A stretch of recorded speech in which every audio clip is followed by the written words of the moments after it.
por que o Lula, o Sidoni e toda a sua facção criminosa estão tão desesperados com esse escândalo do INSS? Eu vou te explicar rapidamente. Primeiro, o Pix, que era apenas uma tentativa de roubar a população brasileira, foi um escândalo, como todo mundo já viu. Imagine agora onde se vai ficar comprovado que eles não estavam tentando roubar, eles roubavam velhinhos.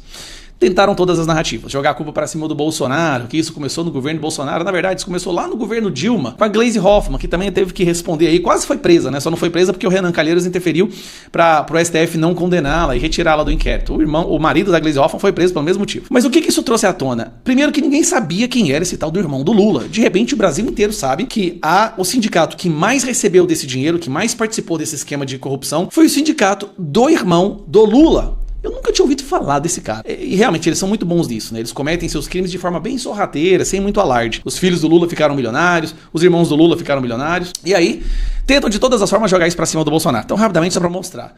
Esse aqui é o gráfico mostrando onde é que o negócio explodiu. O governo Bolsonaro, inclusive, criou uma lei para dificultar fraudes no INSS. Aí vai o governo Lula e consegue derrubar essa lei.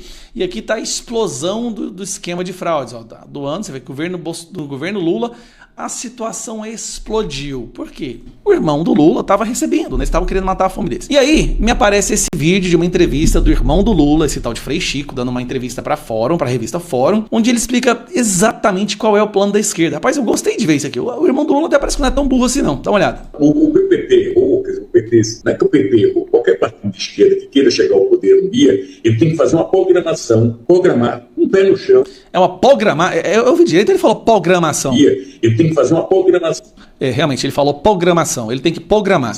Programar. Ele realmente disse programar. Um pé no chão, sem alarde, e infiltrando militantes dentro das órgãos públicos. Sabe que curioso, né? Mas foi isso que o PT fez. Infiltrou militantes dentro do STF, do STJ, do Ministério Público. É juiz, é promotor, procurador, essas coisas. Dentro dos militares também. E para que você é Força Armada? Eu defendo um regime que um dia não vai ter Força Armada, não vai ter nada. Rapaz, o cara tá fazendo, ele tá descrevendo como que se dá um golpe disfarçado. Esse sonho para milhar para frente, porque o chamado comunismo, ele não existe, não vai existir com facilidade, ele existe. O setor tribal, algumas tribos indígenas que não tem chefe, e a produção é lá entre eles e tal, né? Podemos chegar a essa sociedade sonhada, nessa utopia, é muito difícil chegar lá, mas melhorando ela, a sociedade, nós podemos melhorar. Eu acho que pode. Então você tem que ter essas pessoas que se conversam disso. Nós não podemos ter um pessoal altamente conservador, estúpido, ignorante, que não...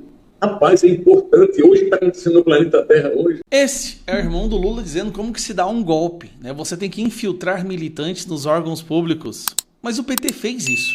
Hoje nós temos basicamente a maioria dos membros dos órgãos públicos no Brasil são militantes de esquerda. O STF então nem se fala. Mas o curioso, ninguém sabia desse cara. Olha como que o Lula consegue fazer. Uma pessoa que a imprensa já deveria estar falando dele há muito tempo, afinal de contas é o irmão do presidente à frente de um sindicato dos aposentados e pensionistas que estava roubando sem parar. Ah, mas não sabia. O Lupe foi avisado e mesmo assim o negócio quintuplicou a quantidade de dinheiro que estava sendo roubado. Por que a imprensa não falou nisso antes? Imagine se fosse o irmão do Bolsonaro à frente do sindicato que estava pegando ali mais de 100 milhões por ano de aposentado. Será que a imprensa ia deixar passar? Eu acho muito difícil. Bom, o medo desse governo agora é a CPI, que já está com acho que 140 assinaturas. Uma CPI sendo instaurada, aí vai dar um problema muito sério para esse pessoal, porque daí nós vamos chamar justamente o irmão do Lula, onde nós vamos chamar todos os membros desses sindicatos que estavam roubando. Então, eles estão desesperados muito mais do que durante o Pix. O Pix, eles tentaram roubar. Agora, eles roubaram e vão ter que pagar. É isso que dá, deixar o criminoso voltar para a cena do crime. Está lá na Folha de São Paulo. Oposição vê em série de crises chance para grudar pauta da corrupção em Lula. A matéria trata apenas do caso do roubo contra aposentados e pensionistas que tiveram parte de seus benefícios roubada todo mês. São tantos casos suspeitos de corrupção, de fraude, de desvio, é tanta incompetência, mas o jornaleco chama tudo de sucessão de tropeços do governo. E critica o entusiasmo da oposição que retoma narrativas e busca colar essas pechas a Lula. Aproveitando o nome da coluna da Folha, que teve a desfaçatez de enfileirar tantos absurdos, resolvi fazer um painel de casos duvidosos, para ser delicado, complicado envolvendo o governo atual. Como não pretendo encher uma infinidade de folhas, faço um resumo apenas do que veio à tona este ano. Os artífices do Mensalão e do Petrolão tentaram de tudo para trazer de volta o imposto sindical obrigatório, extinto por Jair Bolsonaro. Não conseguiram e resolveram criar dificuldades para que os trabalhadores não tivessem descontos com os quais não concordam,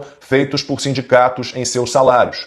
Por exemplo, a obrigatoriedade de ir pessoalmente à sede das associações para declarar que não aceitam a garfada sindical, o que gerou filas imensas de trabalhadores em várias cidades do país. Então, os sindicalistas partiram para uma série de falcatruas e não pouparam nem mesmo aposentados e pensionistas. A fraude é bilionária e prejudicou idosos, gente simples, que distante do mundo digital, sem acesso a seu contra-cheque, nem sabia que estava sendo roubada. Por acaso, um dos sindicatos investigados tem como vice-presidente o irmão mais velho de Lula, José Ferreira da Silva, o Frei Chico. O tal Sindicato Nacional dos Aposentados, Pensionistas e Idosos fez vários descontos em aposentadorias e pensões pagos pelo INSS. A maioria deles, 76,9%, sem a autorização dos beneficiários. O Frei de Araque, que é ateu, espera que os policiais investiguem toda a sacanagem que tem no INSS. Sim, o Sindinap não deve ter culpa de nada, ou pelo menos ainda não foi capaz de superar as falcatruas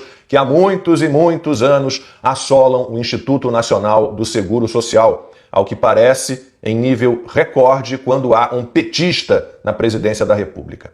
Com seu perdão, leitor, pelo uso de expressão chula adotada pelo irmão do Lula, a fila de espera no INSS também é uma sacanagem. O ano passado terminou com mais de 2 milhões de requerimentos de benefícios sociais e da Previdência. Recorde negativo para o petista. E os dados do Ministério da Saúde, talvez maquiados, apontam que quase 6 milhões de brasileiros estão à espera de uma consulta médica pelo SUS e que mais de 600 mil aguardam uma cirurgia. Se na campanha eleitoral de 2022 o PT prometia acabar com as filas na saúde pública, o problema só aumentou. E encaixo aqui, neste parágrafo, dados preocupantes sobre o crescente déficit na Previdência. O pagamento de aposentadorias e pensões aumentou 60% entre 2015 e 2024. E é preciso fazer uma nova reforma para suportar o aumento de gastos e o envelhecimento da população. Alguém já ouviu o governo Lula falar do assunto? O Pacto pela Saúde foi conversa para boi dormir. Hoje o Brasil tem quase 3 mil obras paradas nessa área. Intervenções com recursos do governo federal, muitas em parceria com estados e municípios, estão inacabadas ou travadas por burocracia. Ao todo, segundo dados do Ministério da Saúde, 491 milhões e meio de reais já foram desembolsados. Mesmo assim, há centenas de empreendimentos, a maioria unidades básicas de saúde, com projetos interrompidos ou paralisados, ou cuja situação não foi regularizada no sistema de monitoramento de obras. Há ainda obras de unidades de pronto atendimento, centros de reabilitação e centros de partos em hospitais inacabadas ou paralisadas. É assim. O que importa não tem vez. O que é relevante, urgente, não é nem cogitado.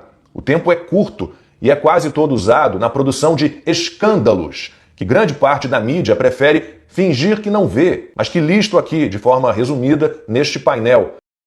Curtiu esse vídeo? Se você é patriota e quer se manter informado, já se inscreve no canal e ative o sininho para não perder nenhum vídeo. A seguir, clique no card do vídeo para mais notícias.